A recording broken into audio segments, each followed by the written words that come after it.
Jasmine, how did breast milk and lactating become a thing for you? Is that top seller? You sell breast milk. You sell your breast milk? Yeah, I do. I could buy it, like order it? Yeah. Just the way they order any type of custom films and things like that, or like you could tell us a little bit about who you are, and for those who are not familiar with you, as far as your relationship to sex positivity and your title. It's your favorite mommy dom who always got the time, Mistress Pegasus. And I'd like to welcome you to Tribe Chat, the long-form podcast about sexual, alternative, lifestyle, relationships, told from a Black point of view. We'll make you think, we'll make you laugh, and we'll make you come. Stay tuned. Hey, what's going on, y'all? Omari The Rebel. We're about to take a quick break for a message from our sponsors.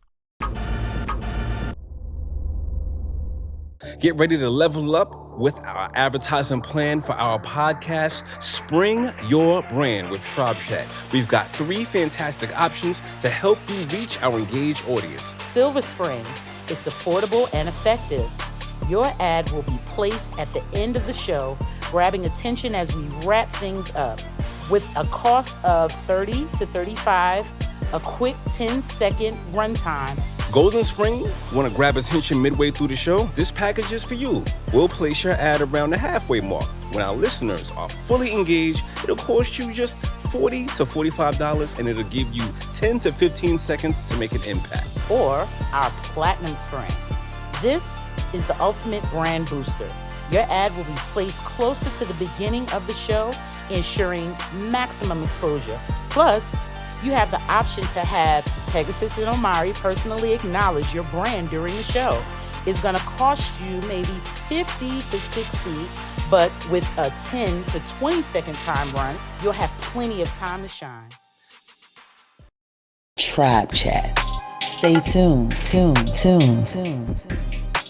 So how you doing, Miss Jasmine? It's so good to see you. Thank you. I'm doing well. How about yourself? Well, I'm doing all right. You know, last time that we got to see each other, it was on my birthday. On my 37th birthday. That's right. At the Horrible Decisions New York show. Yes, at the Horrible Decisions live show. I was thinking about so many things. Your performance was fantastic. You opposite of your beautiful husband, whom we had 2 episodes ago on this show. And he spoke about a lot of things. Especially, he gave me a real interesting story about you. And she did fantastic. Yo, T, didn't she do fantastic? Fantastic. Yes, you did great too, by the way. I love the step in. Because, Jetsetting Jasmine is a real sorrow. And one of the things, I believe that Jetsetting Jasmine found her way on the show because the architect, the woman who designed this show, I actually didn't really create it. The woman who created the show is one of Jetsetting Jasmine's sorrows. Oh, okay. Yes. She's a blue and white. Beautiful. Yes. Blue and white. Okay, Soror. Yes. So, Jetsetting Jasmine, first, wanted to ask you. All right. So, if you could tell us a little bit about who you are, and for those who are not familiar with you, as far as your relationship to sex positivity and your title. Yeah, cool. Thank you. So, my name is Jetsetting Jasmine, and I developed that name being on a radio show, and which I never turned a good podcast down because you never know where it's going to take you. So early on, I was popping up from city to city, appearing on this show, The Emotion Picture, once a week, and they were like, "Oh, Jetsetting Jasmine." I was like, you know what? Let's manifest that I'll always be traveling and ascending to new heights forever. So took the name, and here we are about 13 years later in the adult industry, working to decolonize sex, working to decolonize pleasure and what that means for Black and Brown folks. I do that both as a producer, a director, and a performer in the industry, and also as a licensed clinical therapist. So yes, I am a forward-facing porn performer and a forward-facing mental health professional. I'm also a mother of 4 children, a wife, and every other member of your family that you can imagine, and community for that matter. Yes. We got a lot to cover and such. First, of course, you spoke towards mental health. As we know, for those who do not know, you guys have heard me mention the BIPOC weekly wellness group. So people in the sex worker community, people of color, have a place where they can get a support group from a mental health professional. This mental health professional here, and I've got to talk to this woman, and I actually have been taking some time off. Are we still on Wednesdays? Wednesdays, and we're at 4 p.m. Eastern Standard Time now. But yeah, it's good though. It's good that we should be able to use our mental health services when we need them. Take a break when we're using those tools and things are going well, or we feel like, you know what, I have a social support or a strong support outside of this that's working for me. And then we come back when we need it. Yes, through pineapple support, correct? That is correct. How long have you been running the wellness group? The BIPOC wellness group? I've been running the BIPOC wellness group. Ooh, it's amazing. It's been some years now. So it's been about 3.5 years. I've been working with Pineapple Support since its inception, which is a little bit longer, maybe 5 or 6 years in total. And when the two of them combine their resources, support, and amplification for mental health for BIPOC performers, I definitely was right there. And happy to lend my services. And it's also really good for me as well, because I am a sex worker. And so once a week, I get to sit and facilitate a group with my peers, in which I just bring some of my other professional background to help facilitate the group. But ultimately, it is a group of my peers that I get to convene with weekly.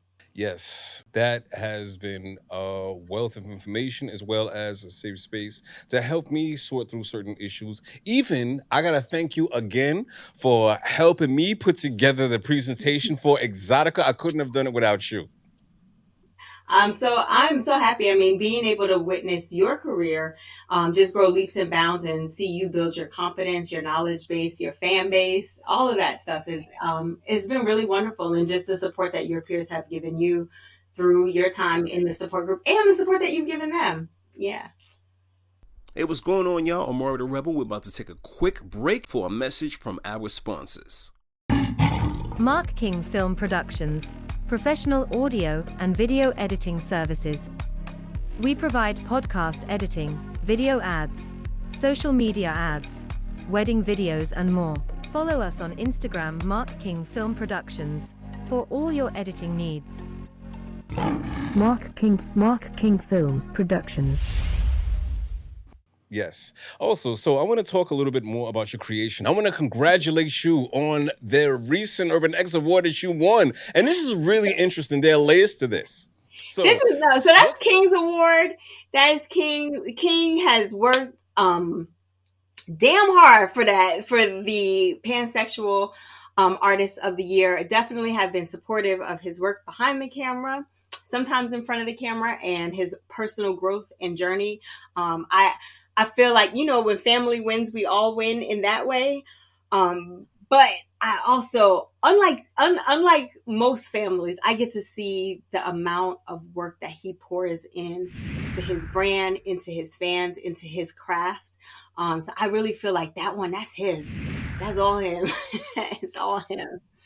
Mm-hmm. Just like the music video. In fact, how come you ain't come around for that? Because King said, okay, a couple reasons, which is about to drop next week for his born day, which is January 12th. So you'll be making your debut, Yes, thank you, King North, for letting me come through and pull up for that video, brother. You did. That is some real. If everybody watching, that's some real Jersey shit. Like, yo, this beat makes you want to. Like, it's just some real fist pumping shit King Noor did. Yeah. So tell me about the video and how come, all right, the inspiration for it.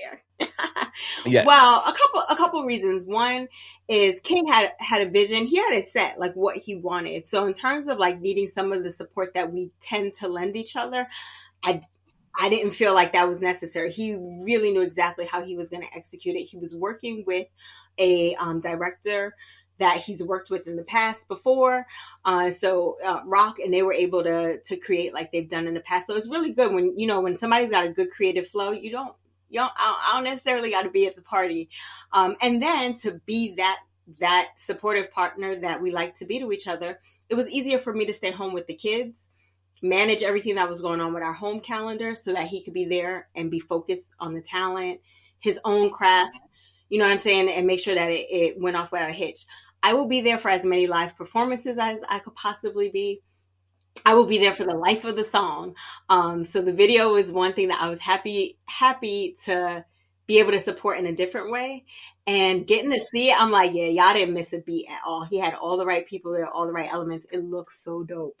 Yeah, it was fun. I had a great time. Good. You know, as you know, like it's a real small circle. Your assistants and Kat, they are personal friends of mine. Yes. I've worked, of course, as you know, extensively with Dom Kat previously, and it was great to be a part of the production. And speaking of production, also hear that you guys have another scene coming up. Is that with you, Royal Fetish, or is it like a collaboration with King, Noor, and yourself? It's a royal fetish film with both King and I performing and also co-directing. It dropped today, actually, so it's on all of our streaming platforms, all of our adult platforms.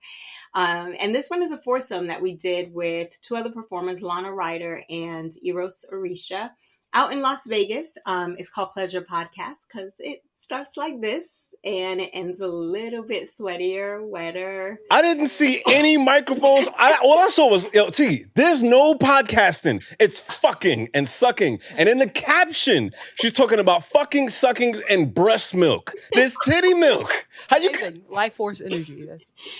but you're gonna get titty milk on the mic. So I wanted to ask you about that because Jasmine, in addition to having a lot of respect for your voice and utilizing your voice to speak to issues of social justice in the sex worker community, I also enjoy your content. And you helped me along on my sexual journey. Like I told you, I didn't know I spit until you let me know that. So, Jasmine, how did breast milk and lactating become a thing for you? Is that top seller? You sell breast milk. You sell your breast milk? Yeah, I do. I could buy it, order it? Yeah. Just the way they order any type of custom films and things like that, or like garment, shoes, socks, all that stuff. And breast milk is one of those things. And that wasn't so foreign to me because before I started selling the breast milk, I already had a lot of fetish clients that enjoyed purchasing all kind of items and bodily fluids. So it was just like one more way to be closer. I mean, everything from menstrual blood to, I can go on and on. So that was just sort of like, oh, at least like now I have something incredibly unique. Women don't lactate people don't lactate for extended periods of time. So I felt like capitalize while I can. I had no idea that I would be breastfeeding for 5 years straight. We just stopped with the 5-year-old and I'm continuing with our now 1.5-year-old. So I've been at this for a minute. It's got to, I have to find different ways to get creative and reinvent. And you're doing a great job. But for me, thank you. For me, it started with really just a discovery. I was dating someone when I was nursing one of my children, and I did not know the connection between being sexually stimulated and lactating. I was just not, I just didn't know. I'll just put it that way. I just didn't know. And when being intimate, I was like, oh, wait, I'm coming, but I was coming from my breast. And so that was just a really exciting, different experience for me. And as long as I'm lactating, I am going to lean into that gift. So I share it with y'all. Yes, for real. You definitely level up with that one, for real. I gotta ask this. So did you, during the scene, you identify as queer, right? Yeah, I found myself leaning more towards that. I have never really desired to identify as anything other than Jasmine. Jasmine is doing this today. But I mean, I never want to be offensive with like, these are the activities that I do, therefore that would fit the definition of, and so I don't turn away from being in any community that welcomes me and that I welcome what they got going on. So I have so much love for the LGBTQIA community. And if my performances are showing up under the queer category, then I've done a good thing.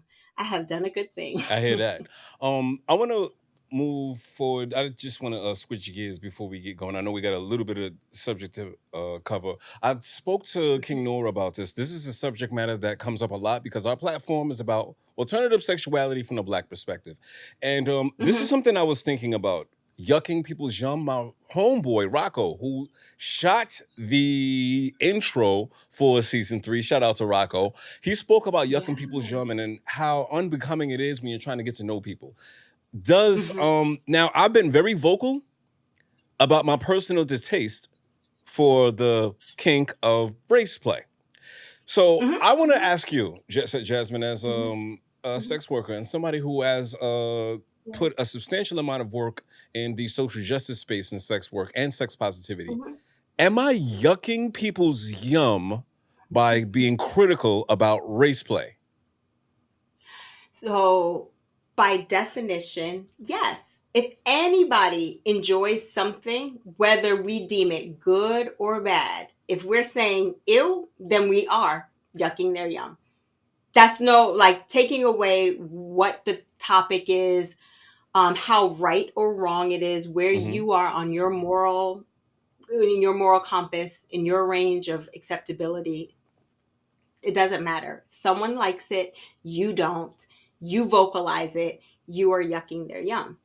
Now, I also think that could also be for having, if you weigh in on something, if you have an opinion about something, if you have a perspective about something, that doesn't make it bad either.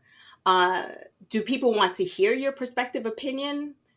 Sometimes they say they do until you share it, and they really don't. Exactly. That happens. But it does happen. It happens quite a bit, actually, where people will share why it's okay for them to participate in race play. And when we share our perspective about why we don't agree, that comes across as yucking, when in fact it was an invitation for me to share my perspective, my opinion. Now, my other point to that is when we showcase things when we sell, once we sort of commercialize something, we sell it and we promote it. And right, we promote it and we are disseminating it. We have a responsibility for the content that we disseminate. And we should be able to have discourse around that. And it doesn't mean that because I don't like it, you have to take it down. But we should at least be able to have discourse because, again, we have a responsibility once we start disseminating a product and how it has an impact on the audience in which you're disseminating. So if it comes across my screen, then you have then invited me to participate in a discourse with you about this product. Okay? So what people do personally, I tend to stay quiet because it is personal. I find that people do find a lot of healing through kink. People find a lot of abuse in kink too. Right. Definitely. Let's be real. Right? So people are also encouraged to make informed decisions for themselves, to feel empowered in whatever it is that they're doing in kink. So personally, I tend to reserve my opinions because I have no idea where people are on their journey, where they are in terms of their sadism, their masochism. That's on them. But when we get into our professional space, I am critical about the products that are being disseminated that tend to perpetuate a stereotype that we have yet to resolve. Right. So that's like, how I feel. Just for clarity, so like, what do you think about like terms like Queen of Spades? I share a lot of King Noir sentiments. Yeah. The more enlightened that I became with the history of that term, how it has been used to not by any means uplift any person of color in any way, shape, or form, even if it has been misconstrued along the way. The point is that at its point of inception, it has never meant anything for the upliftment of Black people and their sexuality. So I am not for it. Right. I am not for the new modernization and the way that it's been changed to be understood, because I'm from a space that if something has a negative connotation and it has not been used for good, leave it alone. We're creative beings. We can create new terms. Right. we can, we can create. And then also, if we're going to create new terms and new ways about going about things, it should be the people who have been victimized, exploited, and or used and abused that create that new thing. It shouldn't be more of the same. So yeah, I take offense to things like Queen of Spades. I take offense to the stereotype ways that Black women specifically are displayed in and or not portrayed and represented in porn and really all media, honestly. Before you go, Mhm. as a powerful and impactful voice when it comes to non-monogamy in the community, I wanted to ask, did you have any advice for people who are entering the journey to try to explore non-monogamy, whether it be however they identify, of any Mhm. gender, if they are coming to the Yeah. recognition, if they want to either one, break it to their partner, this is how they feel, or maybe they're Mhm. unpartnered and they want to look for spaces to find. Like, what do you feel like you should tell somebody that wants to explore non-monogamy? So, I think one is it really depends on why people are looking to explore non-monogamy. I think when we can source that answer for ourselves, Mhm. then it helps guide us. So I remember wanting to explore non-monogamy because I wanted to try a lot of sex. Right. And that, I mean, and I don't think that was me being responsible. I could have just been like, I want to have a lot of sex, right? But I I like also was trying fucking. to figure Fucking is out, good, man. What's irresponsible yeah, about right, fucking? all by itself, all independent and stuff, all. Exactly. But I still felt at the time that I needed to like attach it to relationship Of a little course. bit. And so I really didn't quite understand, but I did know that it was having multiple partners meant for me also having a high, not a lot of sex, but a lot of different type of sex. And so understanding that, like, I started to lead with that. Like, I'm dating right now because I'm really interested in having some really cool sexual experiences. So I wasn't saying You have I'm partners dating outside of multiple King people. Noor, romantic partners. Hmm. Okay. Yeah. So it was a lot different than saying, I'm dating because I am poly, right? I'm poly. I didn't know that. I didn't know those terms. I was just honest with what it was with my desire. So instead of having like all these fancy words and feeling like you've got to define yourself or you have to have like this breakthrough, it's just like, what are your intentions? And share that with your partner. Right. So if you're already in a relationship and you're considering being non-monogamous, what is that? And can you share that desire with the person that you're with? I have strong desires to experience ... There's a couple of ways we can go about doing this. Do you want to share with me? And then invite them to a conversation about it.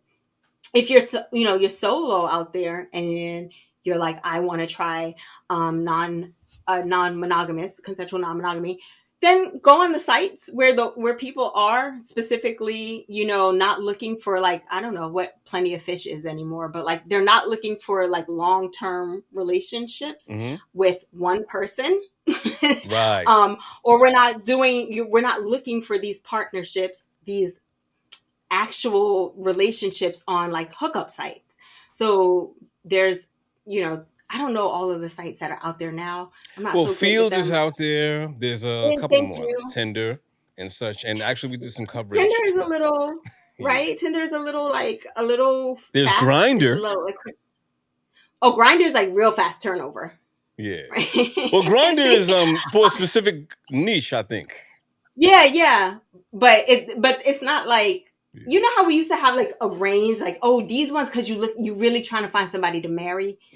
Like, I think we need to really be honest with what it is that we are desiring in our non-monogamy. And then it'll help, because if we're looking for, more sexual connections, then that's where we should be. If we're looking for like creating lasting, loving relationships, then we should be going to lifestyle events or, couples retreats and things of that sort, where non-monogamous people are there and they're looking for the similar connection.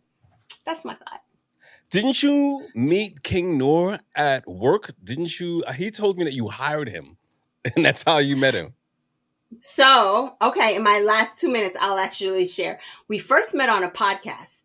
That's why I say I never turn a good one down, because it changed my life. We were on a podcast, and we weren't like, it wasn't video, it was just audio. And I was really, really impressed by the fact that he had this life as in the adult industry, and he was also doing this like really amazing philanthropic work in Guinea-Bissau, Africa. He was like building a school, a medical center, and a well. And I was just like, again, this was a timing that I was like looking for a lot of sex. I was like, a lot of really cool experimental sex and all of this social activism in one person. Like, I need to know that person. And so we started communicating after the show, and he shared with me that he was doing the massages, the erotic touch massages, and I was doing the toy parties, and pole parties. And so I was like, let's join forces. People are always asking for a male's perspective. Bring them in. So yeah, we're traveling all over the country, hosting these events, obviously getting closer as personal friends, and also our business was growing together. And so I feel like we were hustling really hard to get these parties, because then we would meet up with each other and have a really good personal time too. Yes. I want to thank you so much for joining us. And I'm looking forward to coming back to the wellness group. And I want to ask you, if we could collaborate, I would love to collaborate with Royal Fetish. You guys I'm talking about the podcast. Well, the production company is great, but the podcast, you guys have some great discussions that I would love to be a part of. Would love to talk to you about that in the near future. And thank you so much for joining us. Thank you so much. Thanks for having me. I'm sorry for such a short amount of time, but it felt good and nice to connect with you during this time. It's always a pleasure. Tribe Chat. Stay tuned. So guys, I'm actually here holding it down here solo. There's an event at the New Society for Wellness, the Clubhouse. They have moved from the Soho location to Bushwick, Brooklyn. In fact, hopefully if you guys check the podcast description as well as the YouTube notes, you should be able to see a referral link so that you can join the community and come to the events. They're even opening up a space for you to create content. They have an event coming up called Fuck Art, where adult content creators and everybody in a sex-positive space will be able to utilize the stellar aesthetic of the New Society for Wellness Clubhouse so that you can get your work done. But if I can get back to the news, so we should be hearing from Pegasus. She's on her way to the event soon, actually relatively in a few minutes. But before I continue, like we do with our news segment, and Zori Kabila, which like I have clarified, which is actually Kabila and Zori, translate to beautiful tribe. Keeping with the cultural continuity of our brand, Tribe Chat begins with the Swahili term, what's the news, Habari Gani. All right, so let's begin. So for our first news story, tens of thousands of CMS students are missing out on sex education.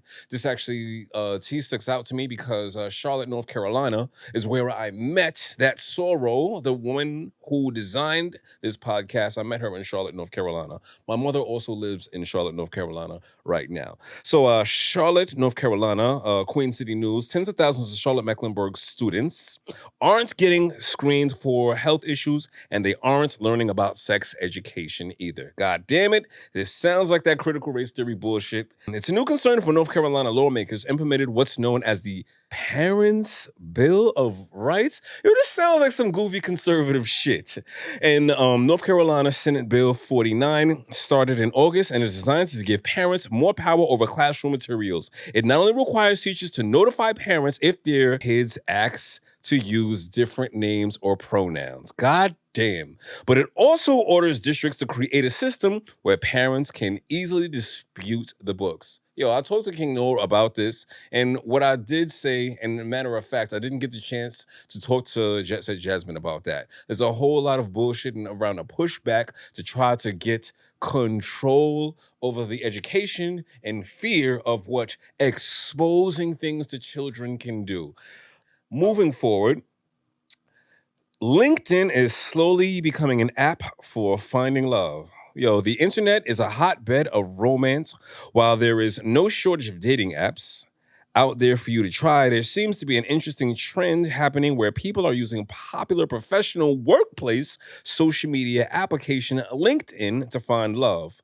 While some might consider that quite unprofessional, it seems to be working. All right, first, before I even continue, so T, have you ever considered anybody that you work with or like workplace romance? Is that off limits for you? I gotta say, the reason why that I have dated someone that I work with. I met at work, yes. Yes. It just seems like, that does seem like a precaution that we do take. But King Nor and Jetsetting Jasmine met at work, god damn it. Didn't you just hear that? And they've been going strong for years. You saw up front just how much of a dynamic and balanced and healthy, compassionate couple they are. They're even helping other couples meeting at work. If I hadn't have fucked around with trying to meet somebody at work, there wouldn't be such a thing as tribe chat, because I met that woman, Jasmine's sorority sister. I met her when we were both working in a call center, goddammit, in Charlotte, North Carolina. Moving forward, I wanted to get to my final news story. Lil Nas X responds to Dave Chappelle's jokes. He says, hold on, according to Billboard News, in Dave Chappelle's latest comedy special, The Dreamer, the comedian took jabs at the Ontario visual. He was noting that Lil Nas X walked up to him at a party, said that he wanted Chappelle in the video, to which Chappelle said he did not remember. That sounds like some shit Chappelle would say. Not 100% sure if he's being straight on that. All right. He said that the moment reminded him of being in grade school and being asked what he wanted to be growing up, ultimately making fun of what the 24-year-old singer might have told his teacher. So Dave Chappelle, I saw this clip. Homie really said, he said, "What do you want to be when you grow up, Lil Nas X?" And Chappelle responds, "That nigga stood up in front of the whole class." Chappelle said, "I want to be the gayest nigga that ever lived. I want to do a music video, slide down a stripper pole, and on the way to the depths of hell, suck the devil's dick on 10 o'clock BET News while kids are awake and can see me."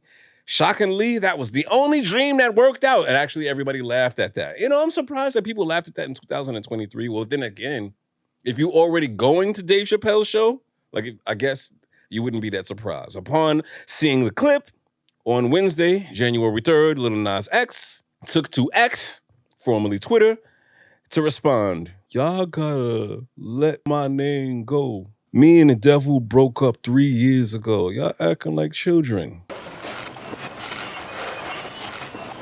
I'm Omari The Rebel, and that's your answer to What's the News, Habari Ghani. Yeah, so what I wanted to say amongst the discourse, there seems to be a lot going on here.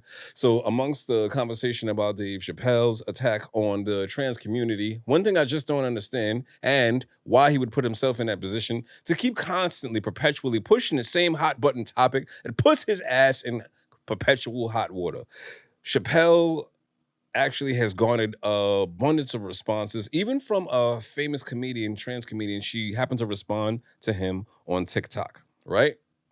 So moving forward, since we're on the subject of fragile gender constructs, I wanted to talk a little bit about something else. Club Shay Shay podcast. So Shannon Sharp, sports commentator, he had a podcast in which what is making a lot of rounds. Cat Williams came up and he had a couple of things to say. T, have you heard about Cat Williams sitting on Club Shay Shay? Mm-hmm. Yo, all my fucking feed is about his takes. No, I swear. There's how long is that show? It's almost 3 hours. Well, that episode is almost 3 hours. It has to be, because it's so many takes on your feed. There's probably a take about, what kind of take did you see on your feed? What was he talking about? Talked about Harvey Weinstein asking to suck his dick. I ain't even hear about that shit. Yeah. Mm-hmm. It all started with this conversation that went viral, featuring a legendary Cat Williams, a renowned sports commentator, Shannon Sharp, on a podcast called Club Shay Shay that delved into the conspiracy theory that has been circulating for years. You know the conspiracy theory that I'm talking about? The idea that asking the black man to wear dresses is a plot to compromise their masculine image, to feminize the black man. But wait a minute. Let me cook.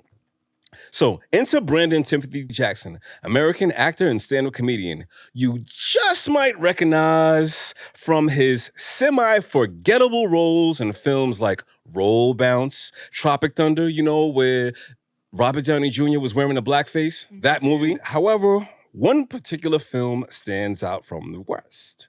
2011 hit Big Mama's House 3.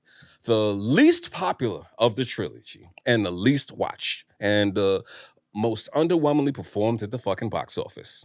All right, so moving forward now, picture this. Brandon Jackson finds himself starring alongside the legendary Martin Lawrence in his hilarious FBI undercover investigation. So, in order to conceal their identities and capture Russian gang member named Cherkov, both Brandon's character, Malcolm, and Martin's character, Sherry, find themselves crossing boundaries of gender. Yeah, you heard it. They both don dresses and transform into black women. Brandon opens up about his experience playing the role of Charmaine, a plus-size black girl. He reflects on what it meant to step inside of the shoes, or should I say heels, and embrace a character so different from himself. Now, let me go to Brandon T. Jackson when he spoke about his experience playing the black woman in Big Mama's House 3. Did you get slack when you wore the dress at that moment? It wasn't slack from people. Only Cat Williams. Cat Williams was trying to always say, Brandon, don't wear a dress. He called you, or is this? No, he was saying it in the media, so I thought he was heckling me. He was really trying to help me at the time. I didn't know that. I was immature. Right. I feel like, dang, why I'm trying to make it. Why you bashing me? And then he was trying to warn me, don't get in the dress. So the awakened Brandon, you couldn't pay him $1 trillion to get in the dress. Yeah. Was there how did they present that? Well, you knew right away you had to get in the dress. I did the scene on Lottery Ticket. Okay. That scene on Lottery Ticket. After that, they were pushing his dress on me. It was something about that scene that touched a lot of people, and I think I was too real. I think they did the same thing to Tupac. When you too real, they start looking at you like, hold on, how'd this slip past us? Who's this guy? You know what I mean? And then it's like, you know what? He might be a kid. Just put him in a dress. What do you think the dress is about? Is it to tone us down, to tone that realness down? I think the dress, personally, is a thing that is not in our culture to do. And I think everybody will want to put their culture on us. No, not to hate your culture or your God. Mm-hmm. If your God say you can put on a dress and your culture is normal for you, that you have the right as a human to choose that. But me, for my God and my culture, my ancient culture, we didn't do stuff like that. Okay, so it's a couple of things to unpack, all right? In examining the issue, it's important to address Brandon's claim that wearing a dress goes against our cultural norms. However, if we look to the rich diversity within African cultures, we find examples challenging this assertion. As a matter of fact, I thought that this would be a good time to do what I like to do, which is called Listen to Black Women. In fact, if you give me a second, there's a popular black woman and creator that I would like to defer to who has weighed in on this. And can we go to Ms. Lene Vinay real quick? This spoke volumes and perfectly summed up the issue. Before white people came. Queerness sighted in West Africa, East Africa, Zimbabwe, Angola, Cameroon, and Rwanda, just to name a few. There are even Bushman cave paintings that depict same-sex relationships. The Lengo people of Uganda had the concept of Mudoko Dako, a gender identity outside of the binary that can most roughly be translated as womanized man. So I hate to tell you, it was not butt-breaking. White people did not impress it upon us as a tactic to prevent us from reproducing. Queerness existed naturally before the disruption that is white supremacy. Y'all worried about the wrong... Thank you, Lene Vinay. Can we drop a bomb from this? Lene Vinay. Yes, like I said, we find examples of challenging exertion. For example, pre-colonial times, the Langi people of northern Uganda recognized a group called, what she did mention, Mdoko Dako, which roughly translates into effeminate males whom were treated as women and even had the ability to enter into same-sex marriages. That shows that there were some instances of men wearing dresses. In African cultures, before the influence of European colonialism. Now, here's something else that I want to talk about. Let's talk about the impact of wearing dresses on Brandon's career, especially in relationship to his involvement in Big Mama's House 3.